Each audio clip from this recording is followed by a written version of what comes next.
I'm Alex Howard. I'm Amanda Silver, and this is Dirty Laundry.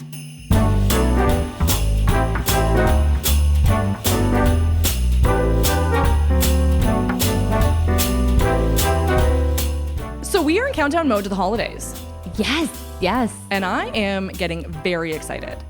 I have already begun wrapping presents. My favorite thing is I put as many presents as possible under the tree and then make the children suffer while they have to live with all of these wrapped presents. Oh my gosh. However, that being said, it really backfired. This morning, Benny grabbed one of the things. He's like, I know what this is. I'm like, ooh, foiled. Are they shaking it? Yeah, And they're very tactile. I feel like my kids, like if I had a Christmas tree, they would come down the night and open So I have it. a new strategy, Yeah. which is I'm thrown in some dupes. I've wrapped some empty boxes. No, you're so mean. But that's what I'm like, do I get rid of them before they disappointingly open them on Christmas? Or do I just really mess with them and have a good time? I know. Because they're probably, see, if I was a kid in your house, I would count how many boxes, right? And I would see, okay, you have like 15 boxes under the tree. Okay, so some are Benny's, some are mine. Yeah. Like, and then Christmas morning comes and now there's 8 boxes. Oh, interesting. That's just, I mean, I was the kid who unwrapped, looked at my gift, rewrapped it and put it back. How did you rewrap it without anyone knowing? I have mad skills. Come on. For starters. Also, like, one mom, 4 kids. She couldn't care less. She wasn't noticing my wrapping job because I really wanted to like make sure I had the proper That's your pleasing response. You wanted to prepare your response. My extremely unhealthy way in of advance. coping. But this is also for your family. We're not talking about like extended family. This is like immediate. You wanted to prepare your responce for your immediate family. Yeah, which is wacky. Wow. But then I wondered, I'm like, are my kids doing this? But they're not. No. They are not. My wrapping is very good. Okay. I would have noticed. So no to the dupes is what you're saying. Yeah, I think no to the dupes. All right. Yeah, fair. I just think it's Yeah, not. yeah. It's kind of cruel. Too mean. It's a little mean. Like if I put some coal in a box. And That would actually be funny. Or like just like underwear. Like, oh, you need new socks. You need new underwear. Like I mean, funny all jokes. of that gets in. We're doing toothbrushes. No, you're we're doing not. chapstick. Oh, it all gets in. Anytime the kids are like, I need something, I'm like, great. Ask Santa. Put it on your list. All of my errand running gets wrapped. Their for the next toothbrushes month. get wrapped? Everything. Why? So that they can open it and have an But extra then they're gift. disappointed, are they not? I mean, by now they're used Does to it. it dilute the good presents that you bought? Or does it make the good presents stand out amongst all the crap? I don't know. Yeah. So this year, Hanukkah falls on the same time as Christmas. I mean, we have 8 days, but it starts at the same time. And so we're likely going to be away in Florida for nice. Hanukkah. So I told my kids, you know, this is a hack, this Hanukkah, is that they get to pick out all their Hanukkah presents when we're there. Oh, just shopping. So I'm not doing any pre-ordering. I'm not No wrapping. I'm not hiding gifts. None of that. Good for We're going to be in Florida. Mm-hmm. Go to the store, choose what you want for Love your that. gift, and that's it. Yeah. And they're thrilled. Are they? Yes. They don't like unwrapping? I think they do, but if we're not home, fair. then they don't care. Who cares? Right? If Yeah. you're home, it's different. They want to come and they want to see the presents like at their spot. But if we're on vacation, then they're thrilled. So if you're traveling, you don't do decor? Like, would you dress up the house with Hanukkah decorations? Where we're staying? No, we'll probably bring a menorah and like light the candles. Dreidel? Like, probably are you so present with all of my gosh. name dropping here? And I did send you home with some sufga nut today. Yes, which I still can't pronounce, Okay, but you'll get there. I'm gonna eat them. No, I'll bring like a menorah, like Hanukkah and candles, and that's about it. But that sounds lovely. Yeah, and you'll be in Florida, so it'll be warm. Christmas with palm trees is just better, or Hanukkah with palm trees is just better, right? It's just Or do you feel like? Because I know, like Christmas, like it's snow, it's like the cozy, it's the fireplace. Do you feel like people who live in warm climates are like missing out? I remember when we had a nanny for the kids. Yeah. And she was Australian. Yeah. And she'd be like, oh, Christmas falls in summer holidays. Right. Because and they have the blew opposites. my mind. Like, what? So you're just on summer holidays. You're going to the beach. Summer camp. And it's Christmas. And then it's also Christmas.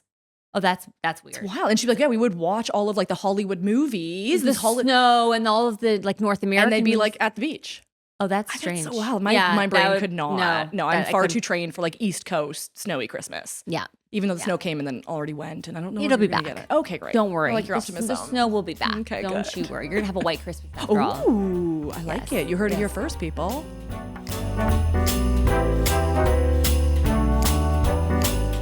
Today on Dirty Laundry, we have Dr. Nina Mafrici and Dr. Michele Foster, who are psychologists at Toronto Psychology and Wellness Group. And they are two incredible ladies who are specialists in eating disorders and provide a full team approach to their patients. So they have an outpatient program where they treat adolescents and adults, and they provide dietitians and medical professionals, as well as the therapeutic side to their patients. So welcome, Nina and Michele.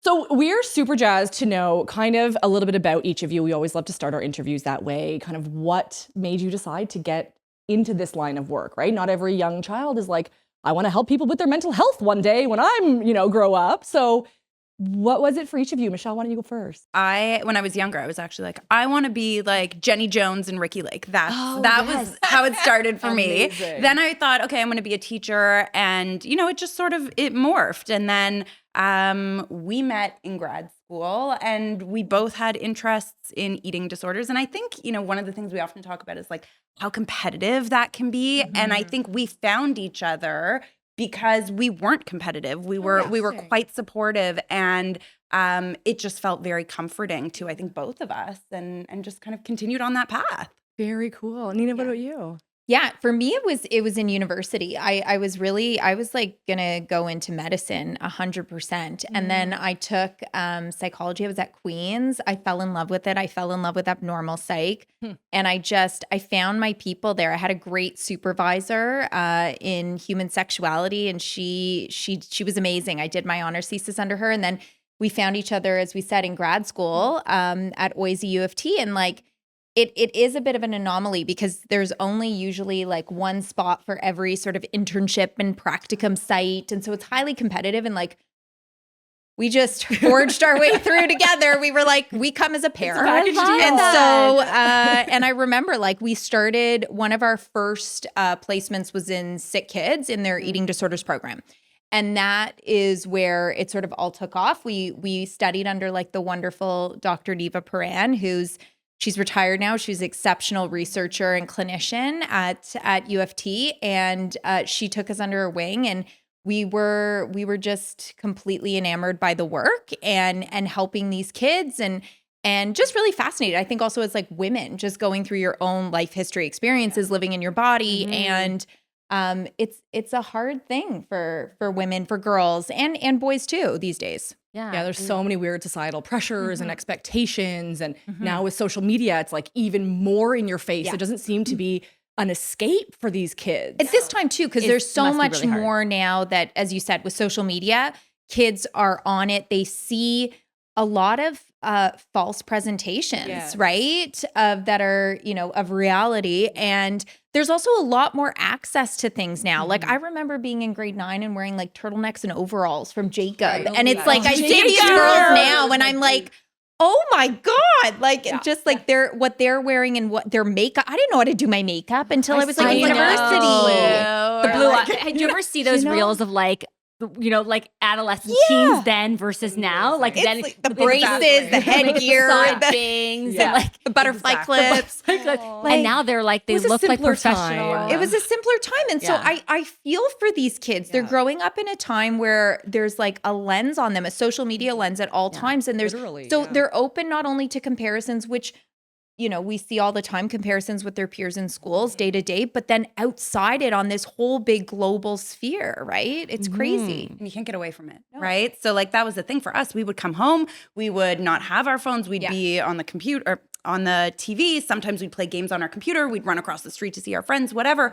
But now it follows you everywhere and you can see real time if you're being left out. You're always trying to get that sort of, we call it like social power, right? That perception of like, I'm popular, I'm liked. And if you're not feeling that, well, you turn to the phone to get your likes. And it puts a lot of pressure on how we feel about ourselves, what our body looks like, our appearance, all of that. So it's all tied together. And I think we were both super interested in that. And, being folks who didn't have that experience growing up because we weren't on cell phones, being a part of just watching that shift happen, it's something pretty miraculous. Yeah. And I would say too, with COVID, the pandemic, obviously we saw kids getting access, interestingly, to social media sooner as a way to stay connected.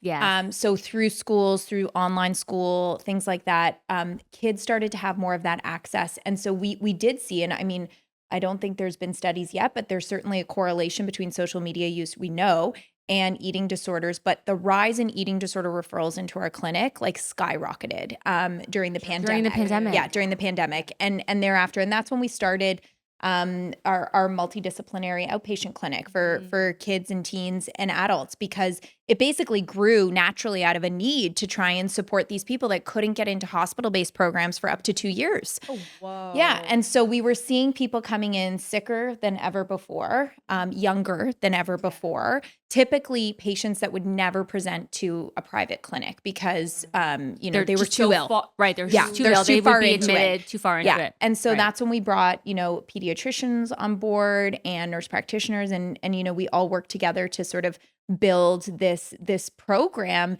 similar to a lot of the programs we worked in the hospital settings, but into a private sphere. And it hasn't slowed down, which is scary. Right. And also, I guess, a sign of the times. I was going to say, and also kind of optimistically a good thing. People are actually getting help. I mean, and outside of the hospital, because I think that as Yeah. a teenager, Yes. I can imagine how intimidating and the stigma of going to a program at the hospital. Yes. Sometimes it's a point where they don't have a choice. well, and sometimes it's the stigma But of the parents too, The not parents even the too. kids. This right? is more discreet. You know, a lot of kids go to therapy Yeah. and counseling and all kinds of things. So this is a more discreet way of getting the help that they need. Yep, right? absolutely. And Absolutely. There's flexibility to it too, right? I think a lot of the time the hospital programs are great for a number of different presentations, but they tend to be more rigid in terms of how they approach treatment. And I think one of the beautiful things about going to a private space is that treatment can really be customized to the family and to Right. the circumstance that the client and their parents need. And you don't always see that within hospital programs, also because often they're involved in research. And so they have to have certain presentations, right, to include in that. So I think that's sort of the beautiful thing about having that flexibility.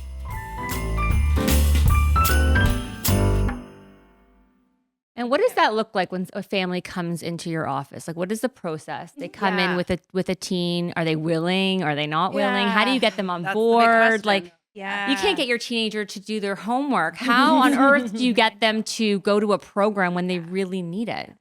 Yeah, you take that one. The other thing I was going to say about it is like the interesting thing about eating disorders is that there's always this push-pull with it, right? So if somebody comes in and they're like really depressed or really anxious, they say, I feel like crap, make me feel better, Yeah. right? But if somebody's coming through with an eating disorder, there's that ambivalence where it's like, okay, it's taking up like so much of my brain space, so make me feel better, but don't make me gain weight, right? And so that ambivalence is part of what makes eating disorders really, really hard to treat. And then when you weave in the family dynamic, so very often we say it's a big word, biopsychosocial. So there's a biological component, a psychological component, and a social or like environmental component that drives eating disorders. So if you're thinking about biology and the environment, very often you're going to see, not always, but often disordered eating patterns or eating disorders in parents that they may also share those fears around, I don't want my child to get up to this particular weight or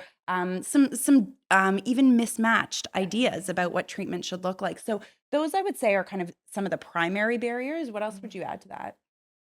Yeah, I mean, I think parents have their own idea of what it takes for a kid to get better from an eating disorder. And I think there's a lot of misconceptions, even from parents that don't have eating disorders, around what healthy versus unhealthy is in terms of eating. And I know we'll probably get into that a little bit more, which can pose a bit of an issue. Peer groups too, right? All of my research was on friends and peer groups and how that provides like this social microcosm that sort of breeds a lot of these issues, right? It's difficult to shift that behavior if the rest of your friends have cut out carbohydrates. Yes, and they're gluten-free and they're sugar complex, whatever, and like processed sugars. Like it's gotten to a point where it's like, just go and eat a hamburger with your friends and be a kid and stop worrying, have a bag of chips and like just stop worrying, right? And it's really hard. It's hard when you're going through eating disorder treatment. And part of the treatment is oftentimes, with the restrictive eating disorders, is that they have to gain weight. Really hard to do when you're an adolescent, right? You don't want to gain weight. You don't want to be different than your friends, right? So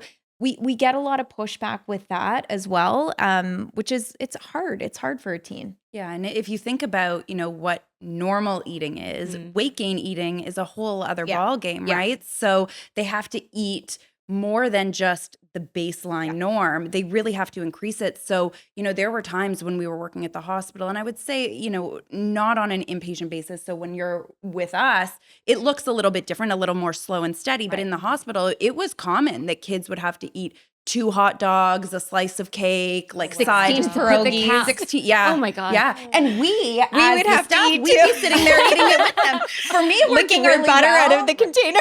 Like, Oh my gosh. I was fine with it because I eat like a child. Like, so like eating the food they had as the kids, it worked well for me. But you You don't also got a realize- good night. I was on home dinner night, which was like terrible. It was like meatloaf and everything else. And I she had, like, got mac like and the cheese chicken and chicken nuggets fingers. and I was the like, this is mac and great. cheese. And know? But you'll eat with your patient. Yeah. All All the the time. time. Like, and you need to, Yeah. right? To show them like it's Yeah. okay. I'm eating with you. So it's a lot of role modeling, I guess, that not only that we need to be doing at home, but that you're also incorporating into your practice. That's so interesting. So okay, let's talk about language for a minute. Yes. We've already air quoted healthy a number of times. Normal. Everyone is kind of reading labels, I think, more than maybe we used to, circa in the 90s when we were getting brought up. Yeah. How can we talk about food in a way that is positive, but is also teaching, quote unquote, healthy habits? Right? As opposed to just using the old school wheel or whatever, you need this many carbs on your plate and this many vegetables and whatever. Like, every body is so different. Every body is so different. And really, we're all born intuitive eaters. And it's actually our socialization that disrupts it.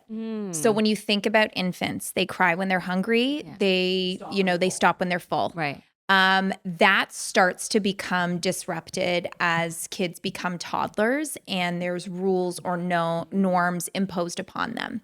Now, this is not to say, because we get pushback sometimes from friends and family when it's like, so what do you want to do? Like, I had a friend who I was like, leave the Halloween candy out, let them go to town, they'll feel sick, whatever, and then they'll get over it. And they were like, Ma, they're all like jumping off the walls and everything. You got to stick with it. There's research that demonstrates that when kids are provided with the foods that they can't have typically with their regular food. So for instance, plating like dessert with your dinner food, like cupcakes, that kids will probably go for the cupcake notoriously first for about a week or 2.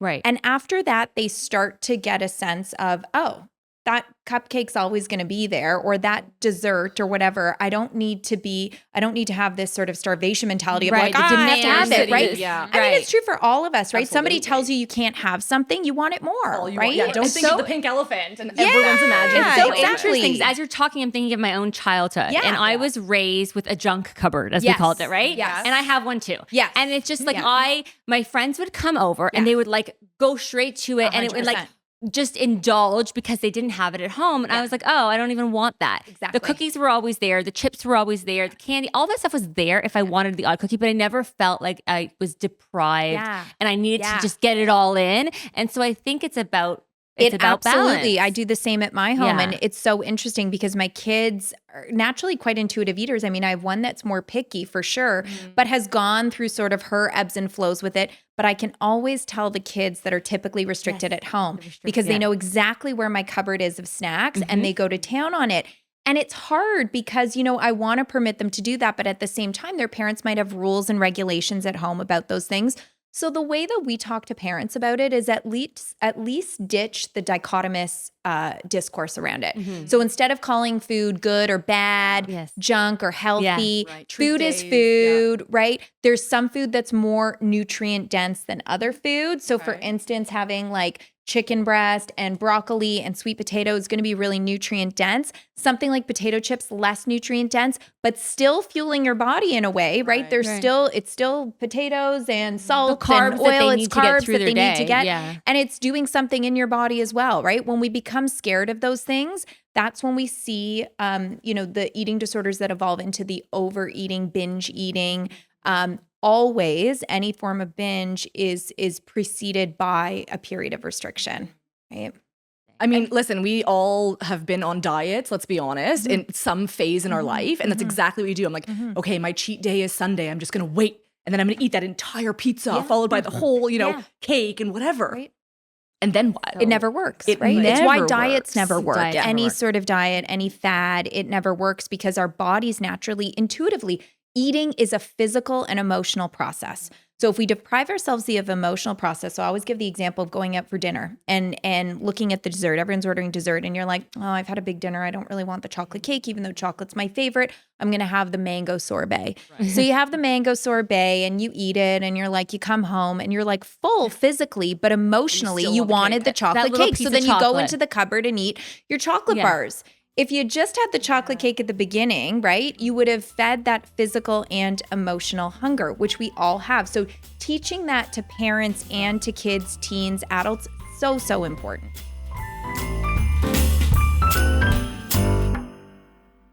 And is the emotional component psychological? Is it societal? Like, is it everything? Everything. If we had no... Because a lot of our, let's say, traditions and our gatherings and our social is around food and drink. Yeah. And so comforting to like so have it becomes part of. How do you parse those out? Or are we just doomed because that's the way our society has structured social?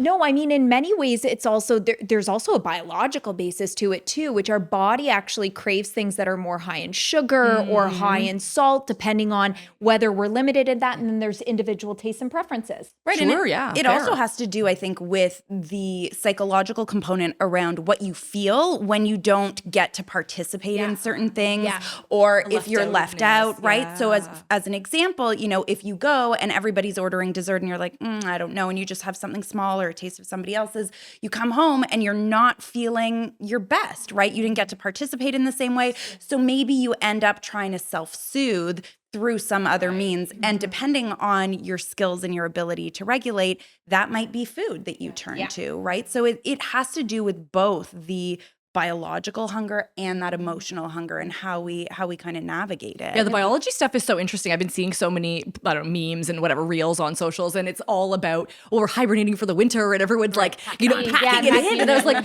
is this a real thing? Should I be doing that too? Can I just eat whenever I want because I'm hibernating? This is amazing. But that permission, this is actually what your body needs. Yeah. It's to really stay warm, it's really survival. Liberating because we have so many restrictions and we have this like mental gymnastics constantly. My girlfriends and I always joke, we're like, imagine the like free space we would have in our brains if we weren't thinking, well, for breakfast I did have toast, so probably for lunch I should keep it light and have salad, and then for dinner, it's so-and-so's birthday, so I'm gonna be there's studies on that. It's like months. It can add up to months and months of your life in your head, right? Just ruminating about what you ate, what you're going to eat, what effect it might have on you, all of that. What could you do with that time if you weren't thinking about the world? Exactly, right? And so that's what people say, but it's like, why is that happening, and how can we push back to it? And how do we not keep that cycle going for the next generation? And how do we not model that for our children? And you mentioned about we could change the world. I remember one of the quotes that our supervisor, Dr. Neva Paran, said once, and it stuck with me. It was that the reposition of women in their bodies would change society dramatically.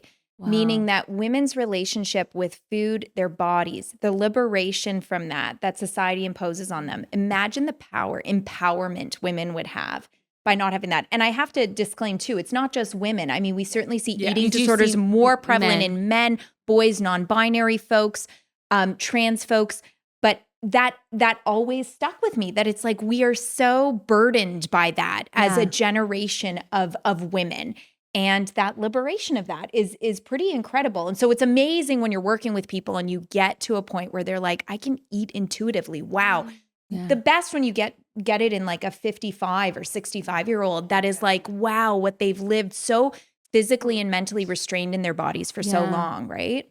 And what about the alternative? Like we think about disordered eating, we think about under eating, not eating enough, right? But then there's also, like you said, the binging, the overeating. So do you see that as well in adolescents, or is it more restricting themselves? We see a mix. I think we see all of it, including like the severe picky eating. Yeah. So we'll see folks who are quite underweight, or perhaps on the other end of the spectrum, or maybe they have different deficiencies or medical issues because of picky eating. So that tends to fall under a category it's referred to as ARFID, so avoidant restrictive food intake disorder, which is like really severe picky eating that has health difficulties, more common in kids, but we see lots of adults with it also. You see that on social media too. Like that to me is like the social media eating disorder. Yeah. Like it's like, I've cut out gluten and I've cut out carbs and I can't eat this, and it's all like, it's just, what do you eat? There's nothing left. Yes. So that one we This is my call gluten-free bread. orthorexia. Orthorexia, Yeah, yes. which is like this obsession. It's not a technical eating disorder, but it's like this obsession with like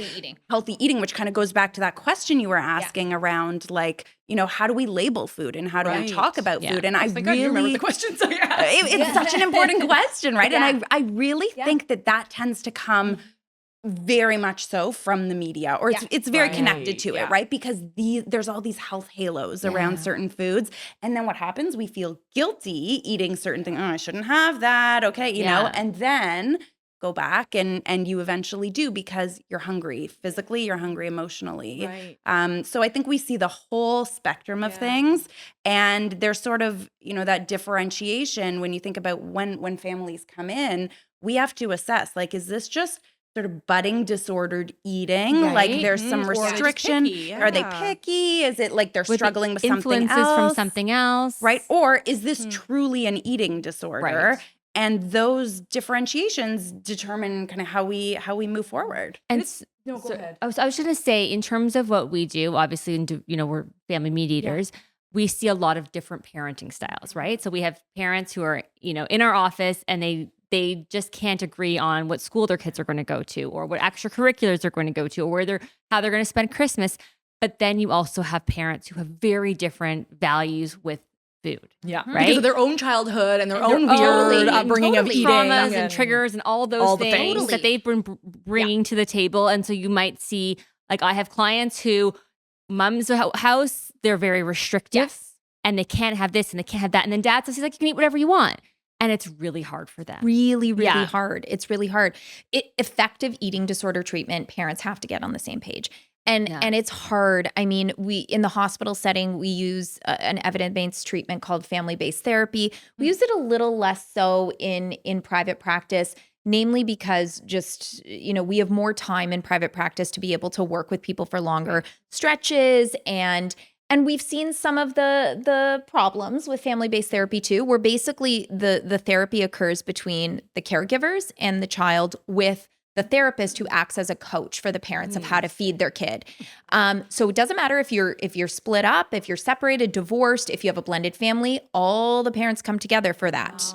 All the parents need to get now. They have to get flexible sometimes, and sometimes modify it by blended family meets separately, but they all have to be on the same page. Messaging. But I will say, like, that's where we see a lot of things fall between the cracks, is when one parent has really staunch views or norms about something and has a really difficult time, role modeling that. And oftentimes it comes from, you know, a well-intentioned place. Yes, they want to raise their kids healthy. Like, as a teacher in my other life, I saw, some kids would come to school with their lunchboxes and the intentions are there. I would look inside to see what there's, you know, they have all their like healthy foods, but there's just not enough. Yes. The kids are hungry. Yes. They have a great, selection of vegetables and cut up fruit and whatever, but they're not like full. Yeah. So they can't really reach their full potential because they're hungry. I'm like, and they, they're kids. Kids sometimes just need that bag of chips at lunch just to keep them going for the rest of the day. Well, we see a lot of parents who have their own internalized judgments around their kids' bodies based on their own bodies growing up and worried about gaining weight. I was heavy, or I was too thin, or I was Our kids are a reflection of us as parents. And if they are oversized, then clearly we're neglectful or abusive or just a shitty parent. And then therefore we're fucking up our kids more. Yeah, there's so many harmful, internalized judgments around there that really mess with parents' ability to nourish their kids in the way that they need. So one of the things, going back to one of your early questions, that typically gets parents to bring their kids in, finding wrappers in their kids' bedrooms and thinking about overeating and worried about a question we get all the time, how do I encourage my kid to eat less or to eat more of these healthy foods? And it's like, don't talk about limiting Like it. that to me, It it's really backfires. sad. It To me, it's backfires. sad if a child has to hide their snacks in their room or under their bed That's shame. from their parents. Like to me, that is a much bigger problem. We often right? talk about like what drives certain behaviors, right? And if somebody is hiding something, that Yeah. goes with the emotion of shame. Shame. So then you have to ask yourself, okay, why is this kid hiding that food, right? They're hungry. They feel ashamed of their hunger. They feel ashamed that there are certain foods that they want to enjoy and that they do enjoy, but that they can't enjoy out in the open. And so often, you know, parents will come to us around, why is that happening? Yeah. And we don't judge, you know, we're not coming from a place of you are handling this wrong. We come from a place of let's figure out what's going on. Why is your kid feeling ashamed? What do you feel about these foods? What do they feel? How can we close that gap a little bit, right? Like that's sort of how we want to go about it because that behavior grows over time. And if you don't get in there and correct it early, that's where you start to see things kind of snowball. And then it might Exactly. involve the parents changing their behavior. Well, that's exactly Right? it. Like, at what point really is the kid needing therapy or are the parents? Yeah. So, I mean, that's why the evidence-based treatment for children and adolescents with eating disorders is family-based treatment because it starts with the parents. The parents need to take the role of refeeding their kids in a way that is conducive to recovery. And so what I mean by that is not just feeding them broiled chicken and broccoli, but feeding them all of the things, right? Permitting those foods. Part of the program is exposing them to the foods that they fear, which might be the chocolate and the chips and the ice cream and the things that they worry about eating for fear of weight gain. Those are all necessary to be exposed to. And it's really, really difficult for a young kid or a teen who comes into our office and says, I'm hearing everything that you're saying. It's really hard when I'm sitting at the dinner table and mom and dad are eating their, you know, steamed broccoli and fish, and I'm forced to eat a hamburger and French fries for my eating disorder. It's like the family needs to get on board with supporting their kid. Yeah. Right. But again, we have so much baggage as Comes parents. with our own internalized guilt, our own internalized shame. It comes with our own baggage.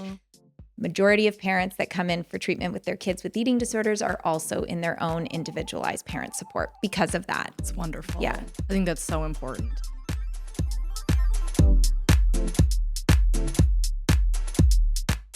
This episode was written and created by Alex Howard and Amanda Silver, produced, edited, and engineered by RTF Productions.